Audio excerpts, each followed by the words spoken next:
teach. Okay, so let's start. We're going to start talking about. Let me just remind you what we started with. We started with, in our first session of this course, we started talking about Megillat Esther and the Midrashic sources in Megillat Esther that point to the special qualities of the Megillat and the fact that it is difficult because it has a text and a subtext, right? There's the sort of the surface of the text, which is accessible to every reader. And then there are all sorts of clues and cues in the text that are accessible to only the Jewish reader, only the informed reader. Okay, that in itself is an interesting topic, but we're not going to go further into that. Last week, we talked about the will to power in Achashverosh. And we said that the first parak and a half, and in fact, this theme runs through the whole book, are an expression of the relationships between the non-Jewish principles in this story, the non-Jewish personalities in this story, are relationships that are power-based, and that we are going to see, as we go further, are a reflection of a pagan worldview. The fact that there is no trust, there is no mutuality, there is no loyalty manifested in these relationships, that the king's will to power, Ahasuerus's will to power, his desire to be the most powerful person in the world, is disastrous on many, many levels for the society as a whole, and that doesn't seem to be a concern of his. All of this is a reflection of the worldview of the pagan world. And we're going to see how that works. Here in our next section, which I'm opening the source here, and I received a request from somebody to sort of indicate where I'm reading. I will do my best, but I'm not exactly Mrs. Like I said, Little Miss Technology here. So I hope that it will be possible to do this okay. We are now looking at, oh, look, it works. There's a little red thing there. Okay, we're now looking at Esther Perek Bet, and what we are going to be examining here, start examining here, is the relationship between Mordechai and Esther, which is obviously central to this story. And to understand the relationship, we have to start in Perek Bet, because that is the introduction of Mordechai. Remember the context, though. Mordechai is introduced after the description of how the women are going to be brought by force to the king's palace to be used in this massive ego-stroking exercise that Ahasuerus has organized to get himself a queen to replace Vashti. Okay, so here we are, ladies and gentlemen. Let's take a look at it. Ish Yehudi Hayab Shushan Habira. There was a Jewish man in Shushan, the capital. Shmo Mordechai ben Yair ben Shim'i ben Kish. And his name was Mordechai, the son of Yair, the son of Shim'i, the son of Kish. Ish Yemini, a Benjaminite man. Yemini means from the tribe of Binyamin, a Benjaminite. Now, right away, when we start to look at these words, Ish Yehudi and Ish Yemini, we sense the first problem, or the first indication of the powerlessness of the Jewish principles in this story. The Jewish people become Jews, Yehudi, Judeans, only in exile. In Eretz Yisrael, on their own land, each person was a member of a tribe. And he was first and foremost a Ben Yisrael, and then he was a Yehudi, or a Binyamini, or Yemini, or an Naphtali, whatever tribe he was from, his tribal identity was paramount. And there are some interesting midrashim on this pasuk, which we're not going to be looking at because they don't relate directly to this question of the powerlessness of Mordechai. But the fact that Mordechai is lumped in as a Judean man, he's a Jew, even though he's a Yemini, is an indication that the categories and the names and the identifications of Jews in Galut are going to be different than they are in Eretz Yisrael, in the land of Israel, on your home turf. Okay, let's take a look at this now. Here we are in Pasuk Vav. Asher hogla mi Yerushalayim, he was exiled from Yerushalayim. Im hagola asher hogleta im Yechanya melech Yehuda, with the exile that was exiled with Yechoniah, the king of Yehuda, asher hegla Nebuchadnezzar melech Babel, whom Nebuchadnezzar, the king of Babel, had exiled. Okay, here it's obvious. The word that is being, the key word that is being sort of hammered home over and over and over again is the word exile. Hogla, gola, hoglita, hegla. It keeps being repeated. The text is hammering home. Mordechai has the status of a refugee, somebody who's been exiled, somebody who has no power in this land. He has no rights. He has no, if you will, he has no position as a citizen in this place. Okay.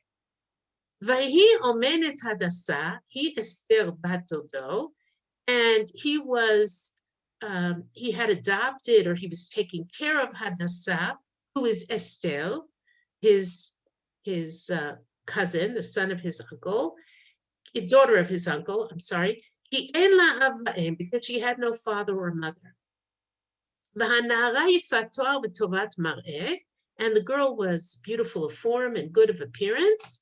And at the death of her father and her mother,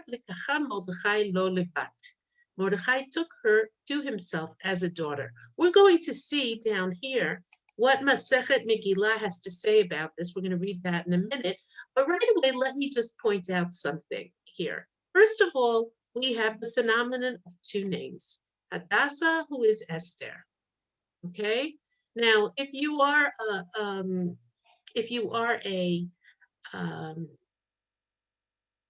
Asian American, right, or if you're a Jewish American who goes by your Jewish name or Hebrew name, you will be familiar with this phenomenon of the double name. There's the name that everybody calls you at home, and there's the name that everybody calls you at school, at work, in public, right? My name is Simi.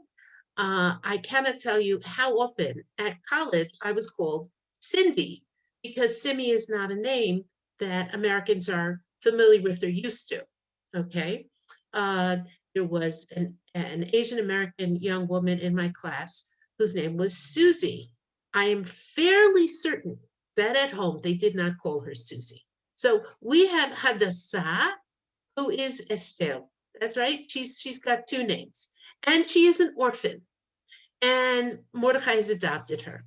Okay, let's take a look for a moment at what the Gemara says here, Masechet Megillah, and we'll go back to the psukim, the verses in a minute. On the words Asher Heglam Yerushalayim, who was exiled from Jerusalem. The Gemara says, Amar Rava, Shegala me'atzmo. Rava says he was exiled by himself, meaning Mordechai, who could have presumably stayed in Eretz Yisrael, there were Jews who stayed in the land of Israel, exiled himself, took himself away to join the other exiles who were outside of Eretz Yisrael, presumably because he assumed that that was his proper job. He sees himself as the custodian, the leader, the helper of the community in exile. And then the Midrash says the following. Vayhi omenet Hadassah, and he had adopted her, he was taking care of Hadassah. Karila Hadassah, the text calls her Hadassah. Vikarila Esther, and it calls her Esther. How do we get these two names? Tanya Rabbi Meir Omer. We learn, Rabbi Meir says, Esther Shma, her name was Esther. Velama nikra Shma Hadassah. And why was her name called Hadassah? Al Shem HaTzadikim, on the name of the Tzadikim, Shenikru Hadassim, who are called myrtles. Now, the word Hadassah means a myrtle bush or myrtle tree. And she is called, her real name, according to Rabbi Meir, is Esther. And her nickname was Hadassah because she's a little tzadikah, right? She's a righteous woman, and tzadikim are called hadassim. And as in Zechariah, the text says, "V'hu omed ben hahadassim."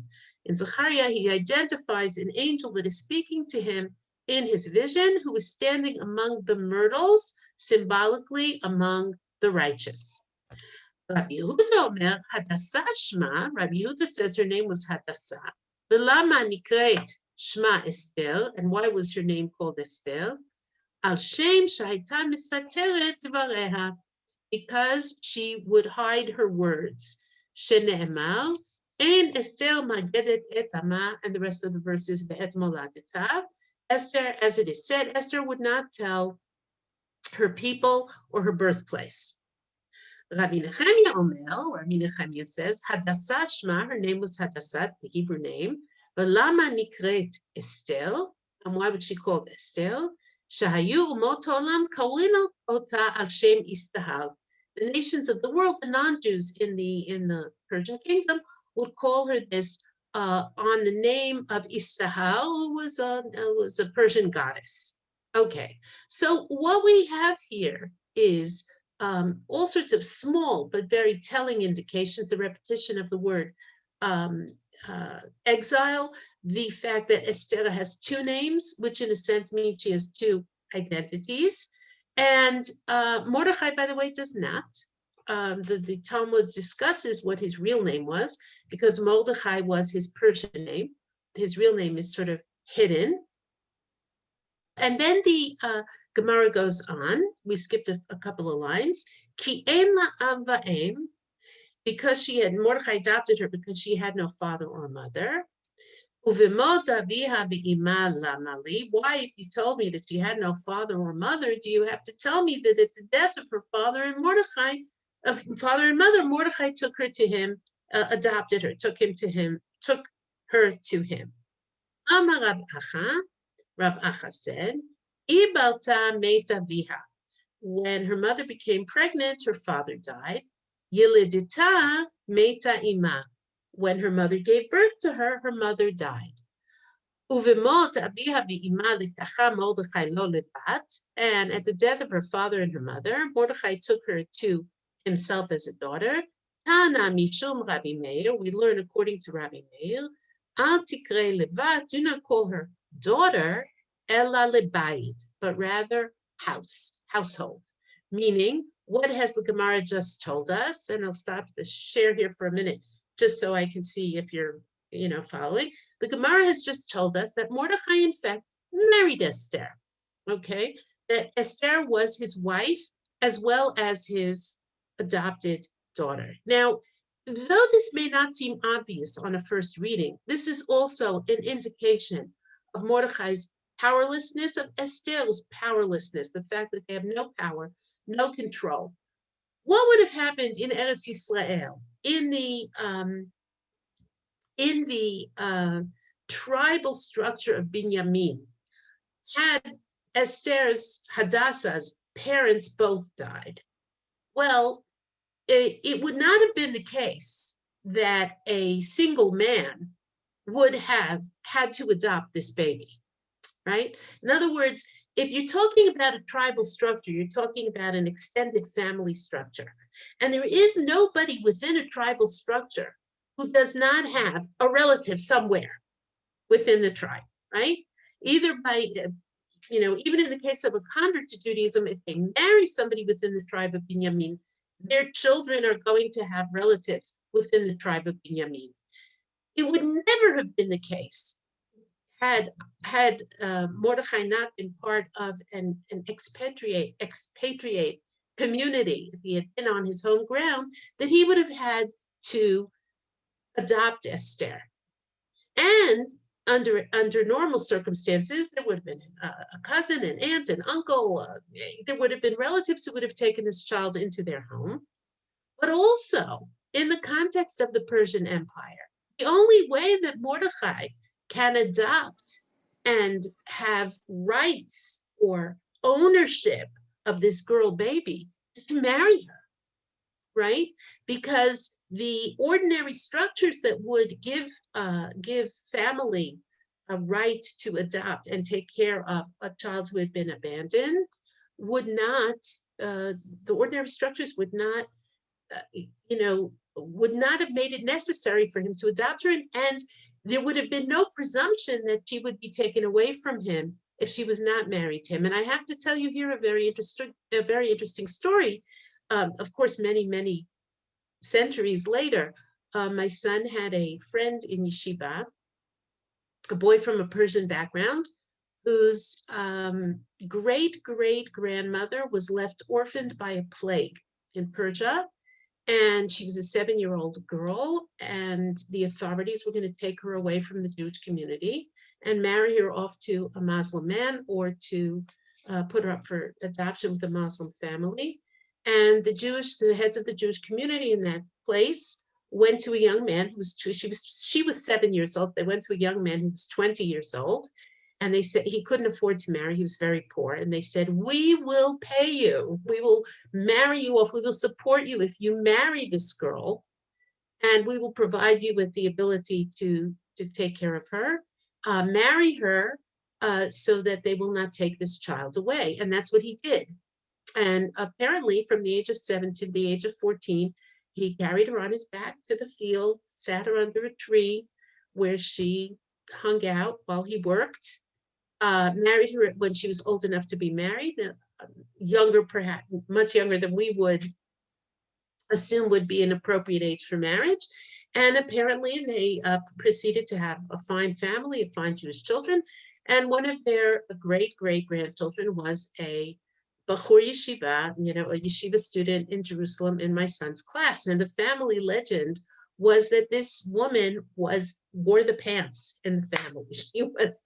She was this powerhouse of a woman who ran the whole. She was the matriarch of the family, and ran things with a strong arm. Okay. In any event, what you have here is this unnaturally created situation between Mordechai and Esther is a function of the fact that they are refugees. They are not on their home ground. They are not within the social structure that would enable them to have the life that they would have had in their own home. Now, if we think about issues of power, if we think about the problem of power in a relationship, and this is something, of course, that we have to think about, there is no social worker on the planet today who would have permitted a man to become both father, mother, husband, rabbi, and spiritual leader for a young girl, right? No, and rightly so, right? You might think that the power differential here would be impossible, right? Esther is so much down here, and Mordechai is so much up here. He's everything, right?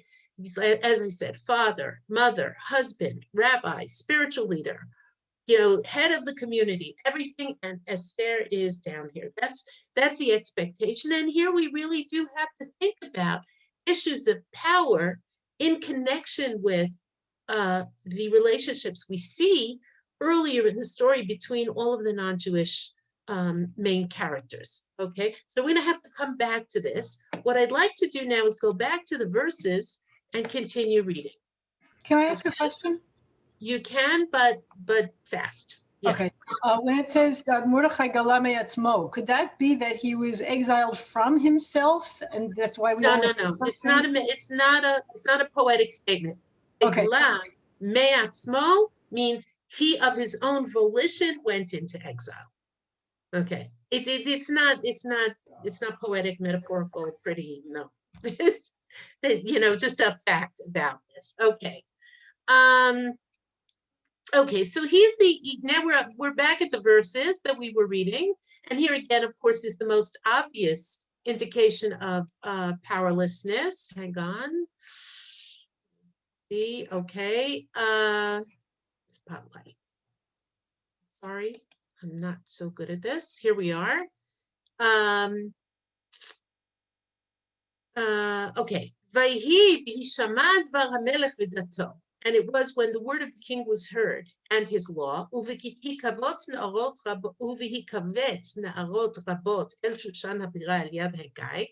in the gathering of many girls, young women, to Shushan, the capital, to the hand of Hegai, who was the harem master,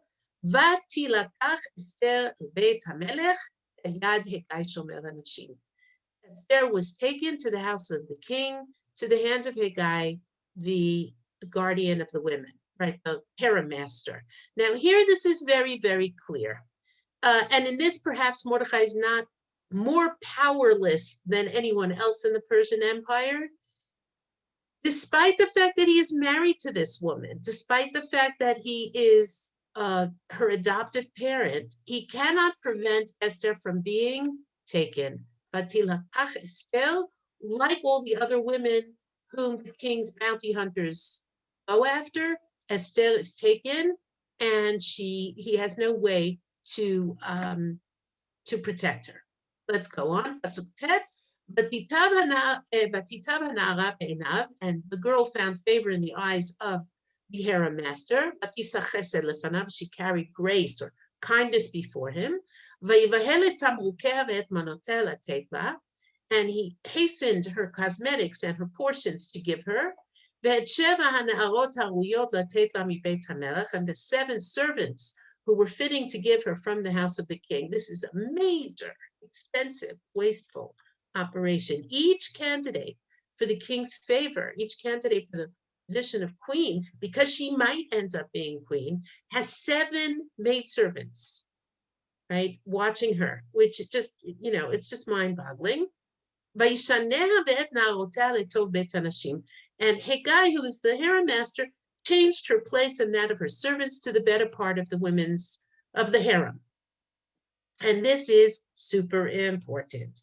Lo higida Esther et ama ve'et moladeta. Esther did not tell her people or her birthplace, ki Mordechai tziva aleha asher lo tagid, because Mordechai commanded her not to say where she was from, who she was. And here again is another indication of the fact that this is the defense of the weak. Mordechai commands, and this is a troubling verb in light of the relationship between Mordechai and Esther, as we have seen it up until this point. Mordechai commands her not to reveal who she is. Why does he do this? Presumably because he's trying to protect her. Mordechai understands that he will not be able to protect her in the palace, right? It's a hostile environment. It's a multicultural society. The Jews are low man on the totem pole. Keep your head down, Esther. Do not tell anybody who you are. Anonymity, and we will see this as a motif that recurs in the, not just in the Esther story, but in other sort of descriptions of, well, we'll see. But anonymity is the defense of the weak. The best thing you can do is keep a low profile. However, on each and every day, Mordechai would be walking before the courtyard of the harem,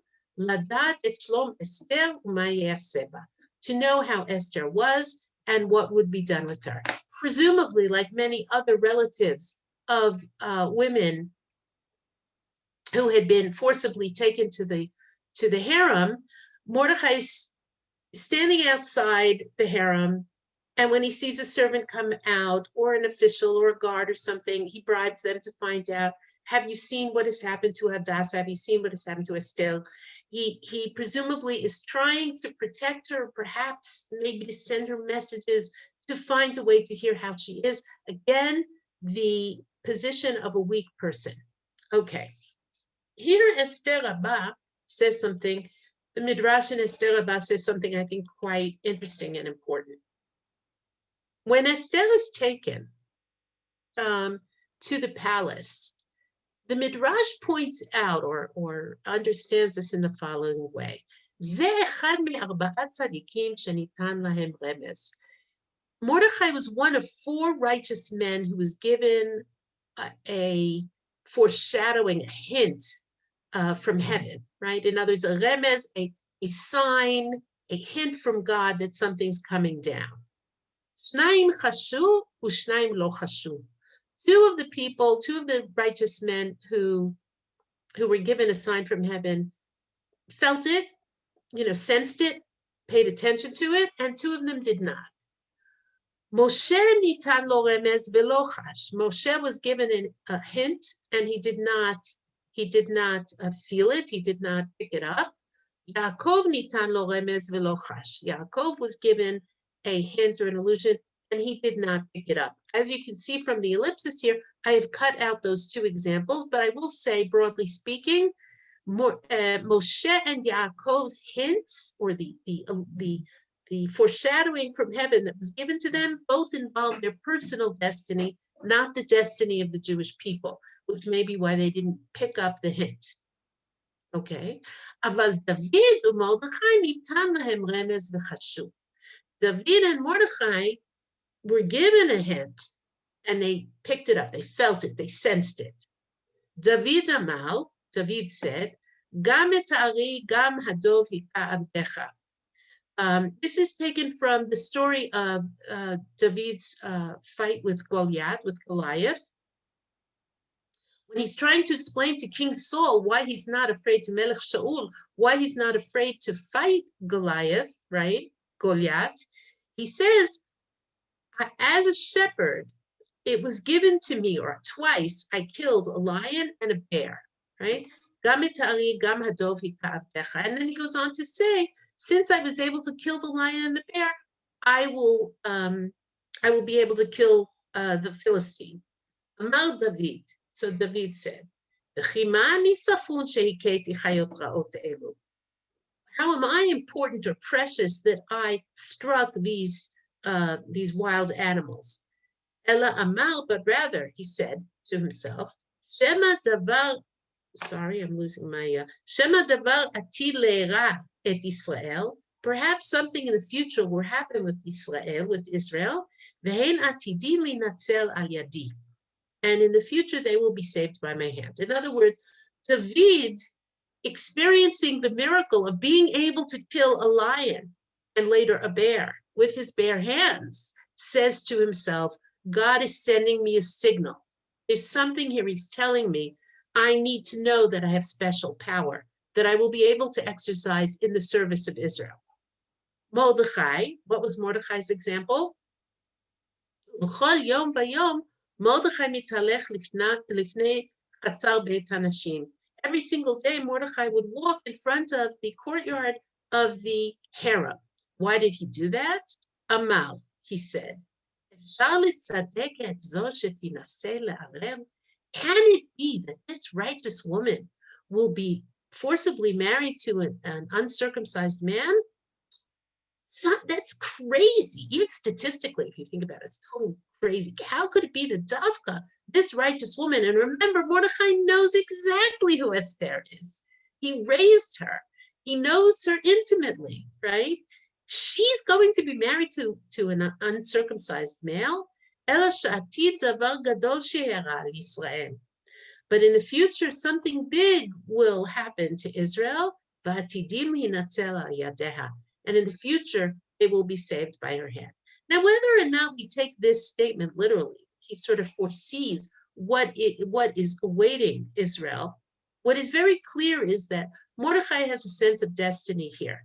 In addition to his desire to protect her, to hear what's happening to her, his concern and his worry for her, he senses that if this righteous woman could be placed in this position, something must be going on. That's the way the Midrash reads it.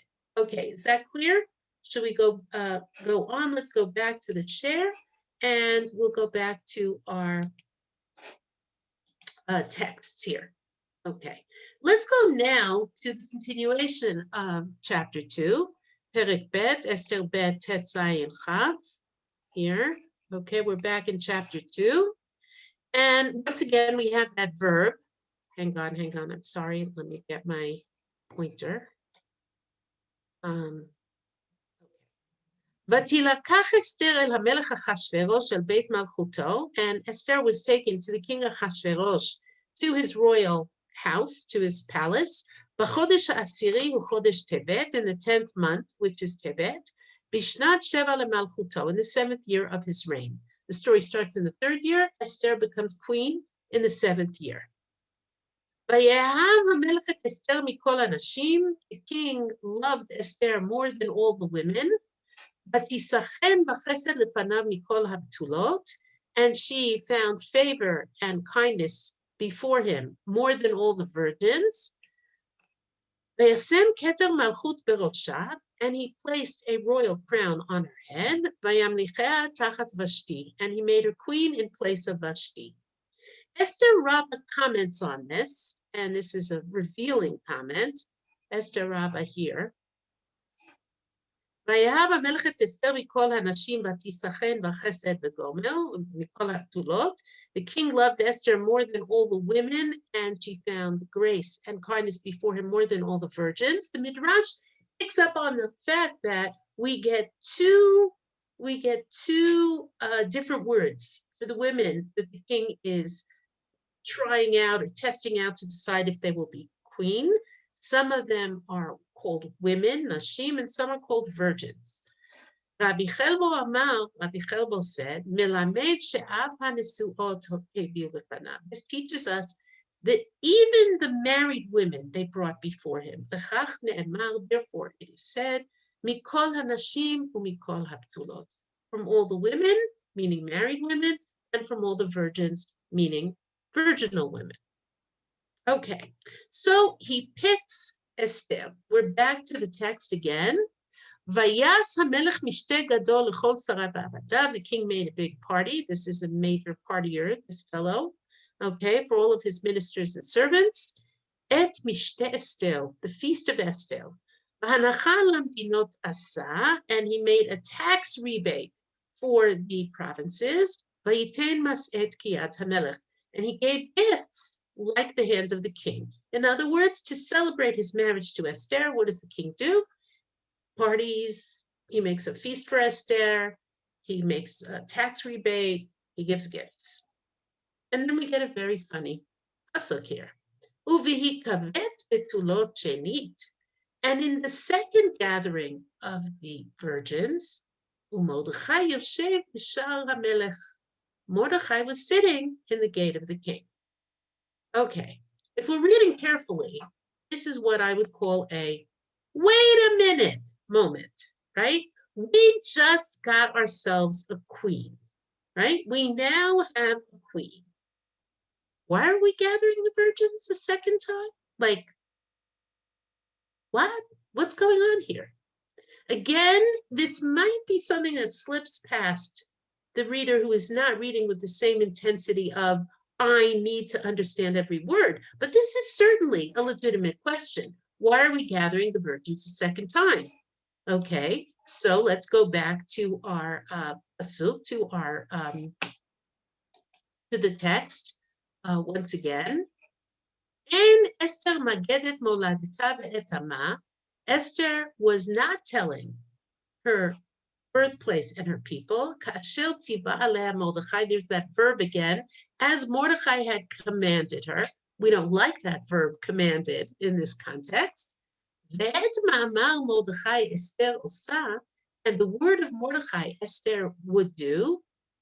Asher hayta be'omna ito, just as when she had been adopted by him. Tractate Megillah, Masechet Megillah tells us the following. Okay? And knits these parts of the text together. Vayas hamelech mishte gadol. The king made a great feast. Avad mishtaya. He made a feast in Aramaic. Okay. V'lo galia, and she did not reveal. V'lo galyale, and she did not reveal to him. What's the Midrash saying here? What is the Gemara saying here? Esther gets married to Achashverosh. Maybe it's even convenient for him that he does not know who she is, right? Maybe that's even a plus to a certain extent. His first wife was someone he knew fully well who she was, and it wasn't the best thing in the world for him. But he's married a woman who he doesn't know who he is. He's conferring royalty on her. He has decided who's the boss here. And they get married, and the day after the wedding, the king says, so honey, who are you? And what does Esther do? Lo galyale. She didn't reveal it to him. Dali chalga. He gave a rebate, tax rebate. Lo galyale. And she did not reveal it to him. Shadar pardishani. He sent gifts. Lo galyale. and she did not reveal it to him. So we have a sort of interesting situation here. Achashverosh is trying to flatter or wheedle Esther into revealing to him who she is. And of course, what does the text tell us? Esther's not revealing. Uvihi kavetz betulot shenit, and in the second gathering of the exiles, what is the gathering of the exiles for? Azil shakal etzami Mordechai. He went and he took advice from Mordechai. Amal, what did Mordechai say? Ein isha mitkana ela b'yerech chavelta.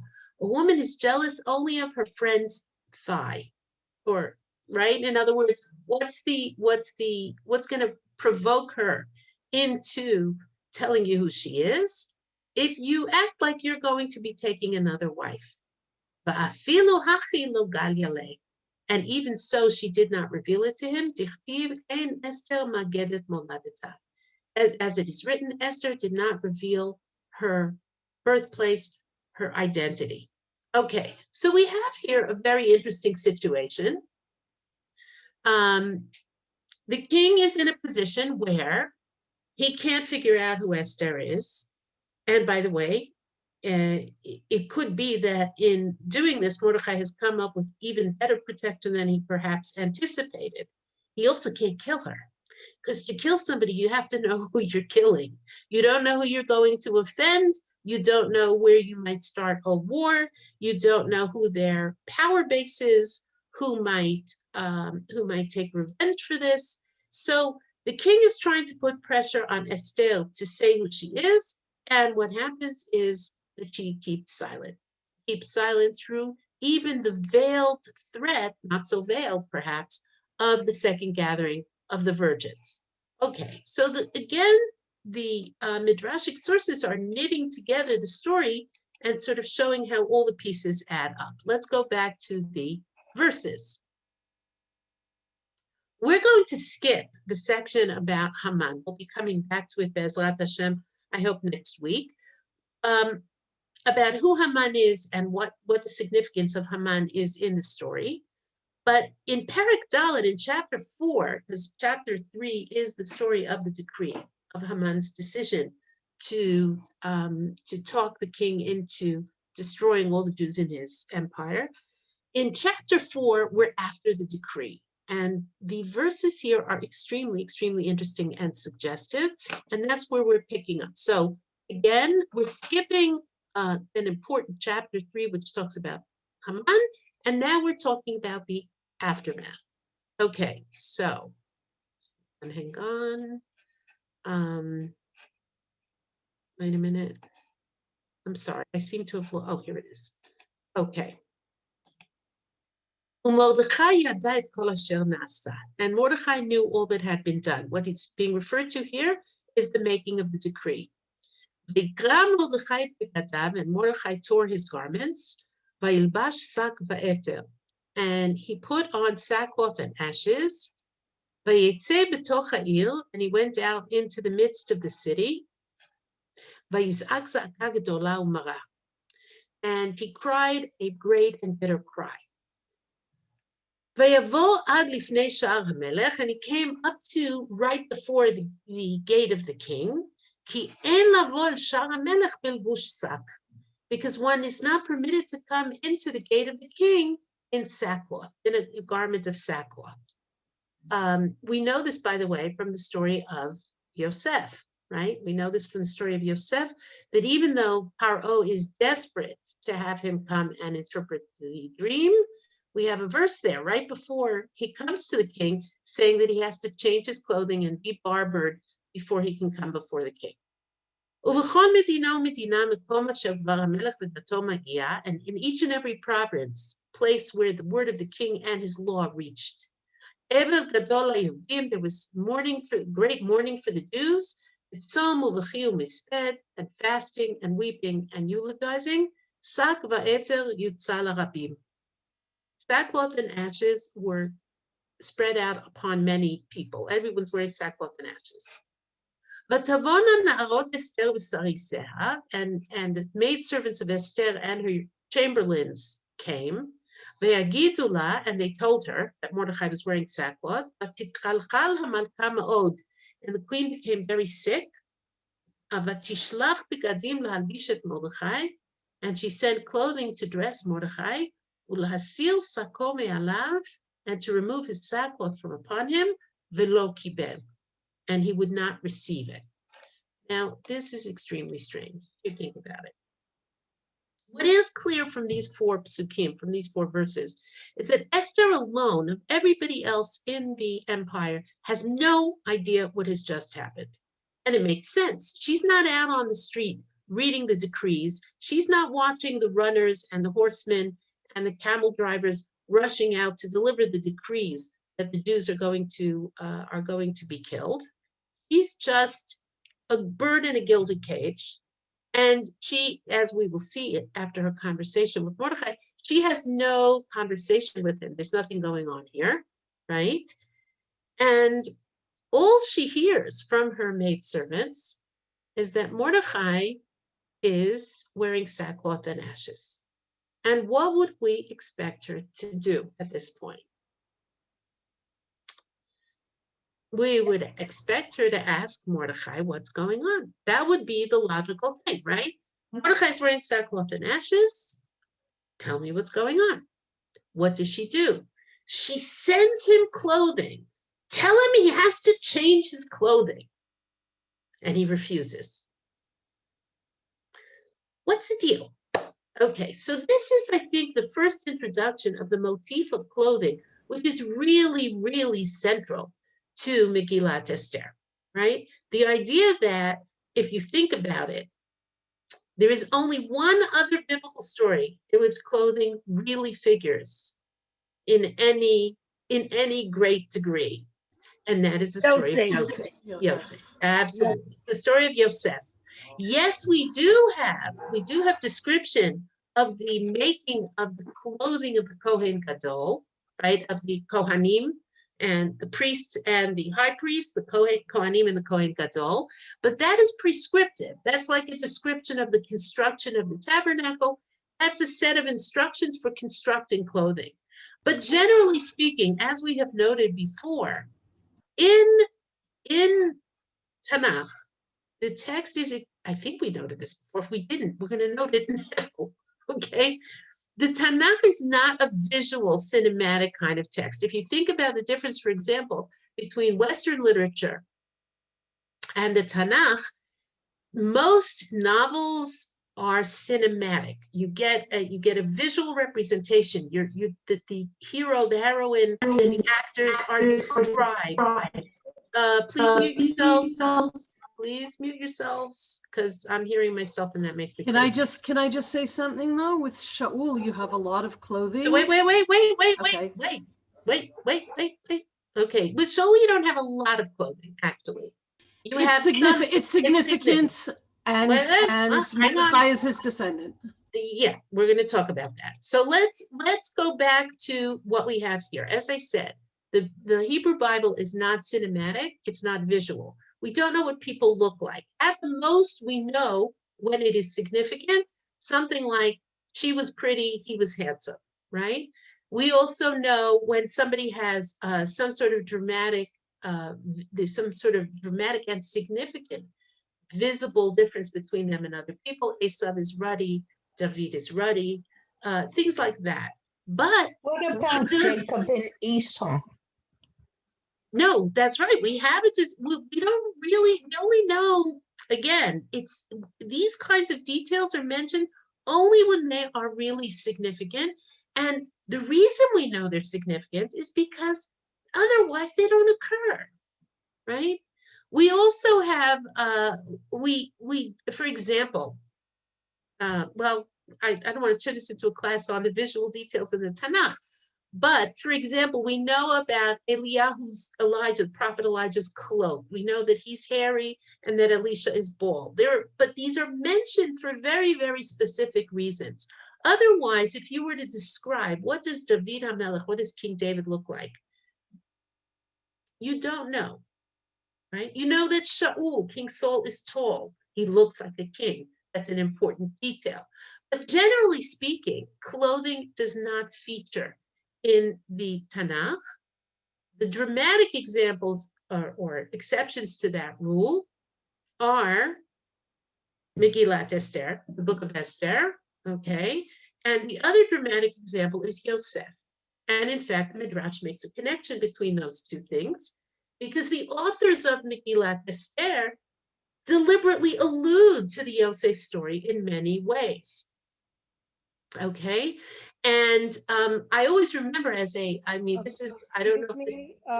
Hannah makes new clothes for Shmuel every year. Also, and brings it. yes, but we don't know what the clothing looked like. We don't know what the clothing looked like. Why are being told that Hannah makes a new garment for Shmuel? To tell us that she maintains her connection with her child, that he's wearing the garb that his mother gave him. But it's not, ladies, compare this to any passage in any novel, modern or classic, and the dearth of cinematic or visual description is striking in Tanakh. It's definitely, that's why whenever there is mention of clothing in Tanakh or a visual detail about how someone looks or how a place looks, which is almost non-existent, we have to pay attention to it. We already noticed that the sort of purple prose in Parak Aleph, the description of the splendor of the palace, is a veiled criticism of the power mongering of Achashverosh, right? We talked about that. So again, when you have mention of clothing, it is very, very significant. And I remember as a child being very disturbed that in the Ashkenazi tradition, I don't think this is true in all of the Eidot HaMizrach, the Sephardic traditions, but in the Ashkenazi tradition, we read four verses out loud. And one of them, which is at the end of the book, describes what Mordechai is wearing. And of course, the question is, who cares what Mordechai is wearing? Why do we need to know what Mordechai is wearing? So what's very clear from Esther's reaction is that the impulse to change the clothing tells you that for the house of Rachel, and I'm going to make this broad generalization, for the house of Rachel, clothing has symbolic and spiritual significance.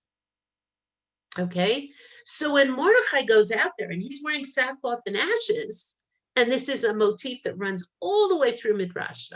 Again, we could probably do a 4-week course just on this topic. When Mordechai goes out there in sackcloth and ashes, what does Esther do? Change your clothing. It will fit. You can't wear that. You have to fix what you're wearing. It will fix the situation. And of course, as Mordechai knows, that is not going to work here. Okay. Now here, what I'd like to do is look with you at the following source, okay, which is from Bereshit Rabbah, which is Genesis Rabbah here. And here is the first of the allusions that we have seen. There are others. Here's the first of the allusions to the significance or the Joseph story relative to Megillat Esther. What do the brothers do? Okay, we know that the Joseph story has a lot of details about clothing. His father gives him a tunic, a tunic of stripes, or a tunic with long sleeves. Different readings of that in the Midrash. And of course, that creates jealousy among the brothers. The brothers rip that clothing off him. They dip it in blood, and they send it to their father because they are trying to deceive him into believing that Yosef is dead. And what is Yaakov's reaction? What does Yaakov do? Hang on.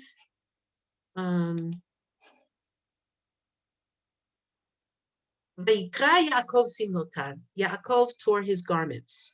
Rabbi Pinchas b'shem Rabbi Hoshaya amar. Rabbi Pinchas said in the name of Rabbi Hoshaya, Shvatim garmu la'avihem likroa.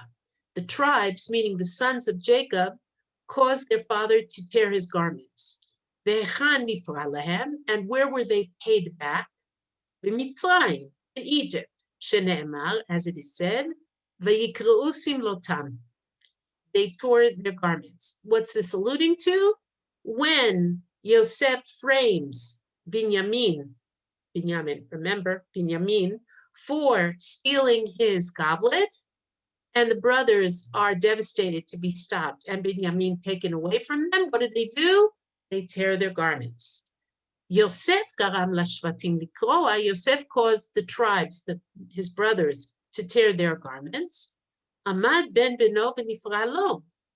His descendant rose up, and he was paid back for this. Shene'emar, as it is said in Yehoshua, in the book of Joshua, Vayikra Yehoshua simlotav. Joshua tore his garments. What's the situation there? The Jewish people have gone out to battle after Yericho. They go to a place called Ha'ai, and at Ha'ai they are defeated because of a sin committed by someone after the conquest of Yericho. He takes from the forbidden spoils, and people die, and Yehoshua is devastated, and he rends his garment out of concern for the Jewish people. Binyamin garam lashvatim likroa. Binyamin, of course, remember Mordechai is from the tribe of Binyamin, caused his brothers to tear their garments out of concern for him. Ve'echan nifra lo. And where was he paid back? B'Shushan Habira.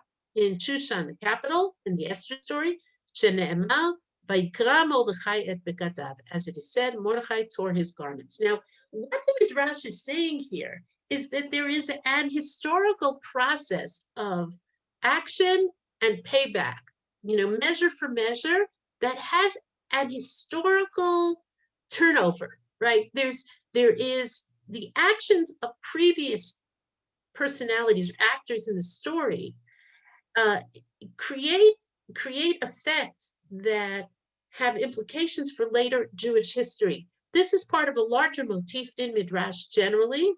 The Ramban, Nachmanides, talks about this in great detail, but it's ubiquitous in Midrashic sources, the idea that the actions of the fathers and mothers have consequences for the children.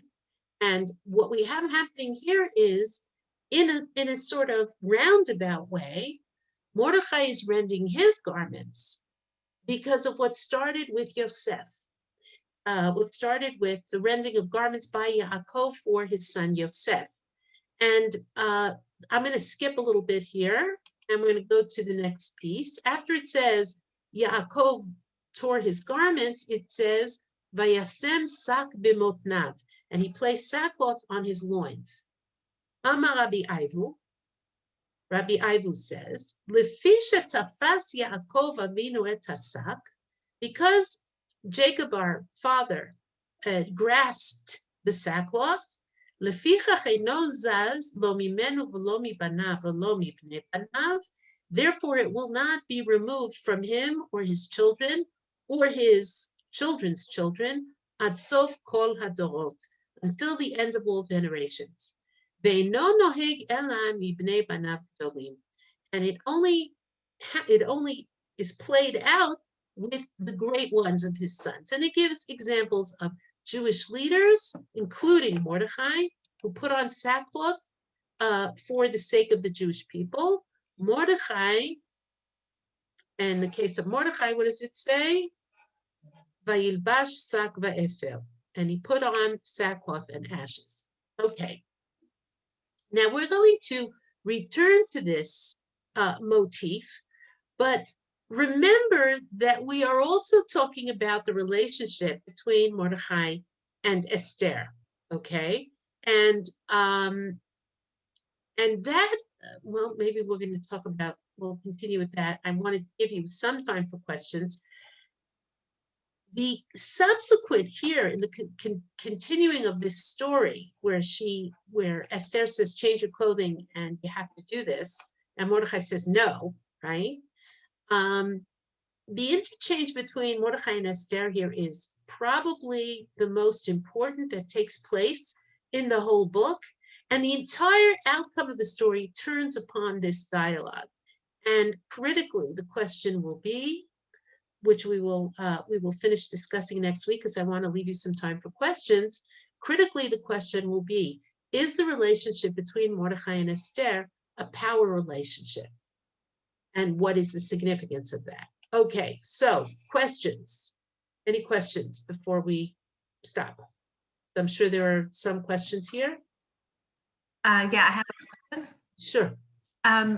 I was wondering if the Midrash ever points to the idea that there were maybe lots of young Jewish women who were taken. I mean, There might have been. There might have been. If they took married women, then Yeah. you know, We don't, but we don't know. We know, I would imagine that if non-Jewish women were taken, then Jewish women were also taken. Yes, absolutely. But the Midrash doesn't mention that particularly, no. okay. So, and also I thought, I think it was last week or maybe 2 weeks ago, you mentioned how it was 127 provinces that the Jewish reader would pick up on the connection to Sarah. Mhm. And I'm thinking that maybe there are more connections with Sarah also being abducted, taken to a palace. Vatukach, So, right. Same Whether word. she's a, It's deliberate, yes, it's deliberately referencing, definitely deliberately referencing the taking of Sarah by Paro, yes. and also whether the ambiguous relationship between Abraham and Sarah, sister, wife, it also reminded me like we're ambiguous Possibly, what relationship is possibly. with Mordechai. Yeah, they are related. Sarah is related to Abraham by any measure, not just as his wife. Any other questions, ladies, gentlemen? Any other? Yeah.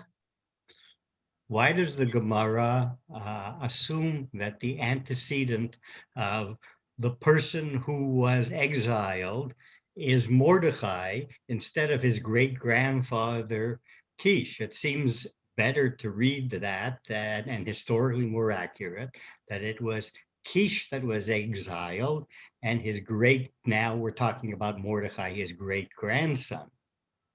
I think it could be that what the Gemara is saying is that, we know that this is the case, the minute there are diaspora communities outside of Eretz Israel, is that Mordechai goes and exiles himself, perhaps because he believes that he is needed more there than in Eretz Israel. The same way that, people do shlichut, or people who are in Israel or people who are in Chutz La'aretz who may want to make Aliyah, but they know that they have an important communal function to fulfill and they can't leave their community. So it would appear that the Gemara, at least there, seems to be implying that Mordechai chose to be the leader of the expatriate community and not to stay in Eretz Yisrael. It could be there's a sort of subtle criticism there also. It's very interesting because the Esther story, remember, is our first real diaspora text, right? It is exploring those questions of dual identity and other issues like that. Any other questions? Yes, could you repeat who wrote Megillat Esther? Well, Chazal say that the authors of Megillat Esther were first and foremost Esther and Mordechai, right? In Okay. other words, Esther says, write me for the generations, right? She's the one who initiates the writing, right? Right. She makes the demand. Okay. Kodesh Tov to you, Simi. Kodesh What? Tov. Clothes, Kodesh. Yaakov and Esav. That's the What? first instance with clothes, and it says Esav, Yitzhak's Akad Dolam Morad, the same term. Yes, but it's not there. When you talk about clothing with respect to Yaakov and Esav, Yaakov is quite straightforwardly disguising himself in his brother's clothing, and that's part of a larger motif of the hands are the hands, or the arms are the arms of Esav, and the voice is the voice of Yaakov. No, the elaborateness of the descriptions in the Yosef story and in the Purim story are what distinguish the mention of clothing here. In other words, the fact that we know the colors, the textures, the materials that are being described, that's what distinguishes it here. It's very visual, right? He's wearing white and purple and gold, right? That's the same thing with Yosef, where you get the description of what he looks like, and his brothers, in fact, don't recognize him, right? They see an Egyptian prime minister, they don't recognize the boy Yosef who left Eretz Yisrael and was sold to Egypt. Last Could you question, yeah. Could you address again the Ish Yemini and Ish Yehudi and how it's resolved that he's called by both those names? Well, all Jews become Jews in exile, right? Your tribal identity, once you've been sort of lifted off your land and you no longer have your tribal portion. So all Jews To use considered a as Jews. they all look the same alike. to me, right? They all look alike. All Jews are Jews, right? Even though we have indications in Tanakh that that the tribes even had different dialects, right? They even had different dialects. They even had slight differences in the way that they spoke Hebrew / Aramaic. Shibboleth. Right. Right. No, And the Shibboleth. left-handed and the left-handedless. Yeah, no, definitely. They're definitely distinct groups, but also I'm talking about the fact that when Rav Shakeh comes and the king's messenger is sitting on the top there on the wall and says, please don't speak Yehudit. Please don't speak Judean. Speak to me in your language, in Ashurit, because I don't want the people to understand. And Rav Shakeh says, well, I want the people to understand. So he's speaking Yehudit. He doesn't say Ivrit, he says Yehudit, which is Judean Hebrew, or whatever the Judean dialect that had evolved. So once you're out of Eretz Yisrael, Ashkenazi, Sephardi, Polish, Russian, you all look the same to me, kind of thing. And that's what Yehudi means here. Thank you. Okay. All right. Again, feel free to send me emails. I'll try and address the questions you raise in the next class. And we will continue with these sources next week. Please bring them. And then maybe we'll have a discussion about Haman as well. Okay? Have a great rest of the week, ladies and gentlemen, everybody.